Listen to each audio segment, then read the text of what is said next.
ਐਮਰਾ centre Lahore ਵਿੱਚ UK press club ਦੇ ਵਫਦ ਤੇ ਐਮਰਾ ਦੇ ਦਰਮਿਆਨ ਇੱਕ ਮੈਮੋਰੈਂਡਮ ਆਫ ਅੰਡਰਸਟੈਂਡਿੰਗ ਤੇ ਦਸਤਖਤ ਹੋਏ, ਜਿਹਦੇ ਮੁਤਾਬਕ ਬਾਹਮੀ ਇਤਫਾਕ ਨਾਲ ਅੱਗੇ ਵਧਣ ਤੇ ਇਤਫਾਕ ਹੋਇਆ ਤੇ ਜਦੀਦ ਸਹਾਫਤ ਦੇ ਅਸਲੀ ਤਕਾਜ਼ੇ ਪੂਰੇ ਕਰਨ ਵਾਸਤੇ ਇੱਕ ਦੂਜੇ ਦੀ ਮਦਦ ਕਰਨ ਦਾ ਵੀ ਐਲਾਨ ਕੀਤਾ ਗਿਆ। ਅੱਜ ਐਮਰਾ ਬਾਡੀ ਨੇ, ਸਲੀਮ ਸ਼ੇਖ ਸਾਹਿਬ ਨੇ,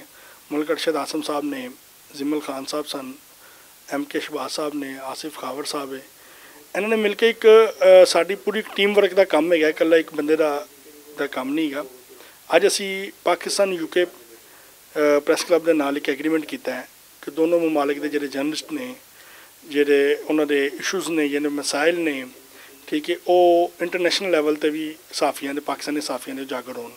या इन्होंने बरतरफियाँ की जा रही हैं, इतने सहाफ़ियां ने की मसाइल ने, की इशूज़ ने, की उन्होंने ज़्यादतियाँ हो रही हैं, वो इंटरनेशनल लैवल के उत्ते भी नज़र आने चाहिए ने। इस मौके पर सदर UK प्रैस क्लब चौधरी मुबीन होरां दा आखना सी कि UK विच वसन वाले पाकिस्तानी सहाफ़ी अपने पाकिस्तानी सहाफ़ी भरावां दी हर लिहाज नाल मदद ते रहनुमाई करन वास्ते तैयार ने ते पाकिस्तानी सहाफ़ियां कोलों भी मुख्तलिफ हवालियां नाल मदद ते रहनुमाई दी उम्मीद करदे ने। अज एमरा सेंटर दे विच पाकिस्तान प्रैस क्लब UK ते एमरा के दरम्यान एक बामी यादाश्त का मुआहदा तय पाया है, जिसका बुनियादी मकसद यह है कि जोड़े बरतानिया च मुकीम पाकिस्तानी सहाफ़ी ने वो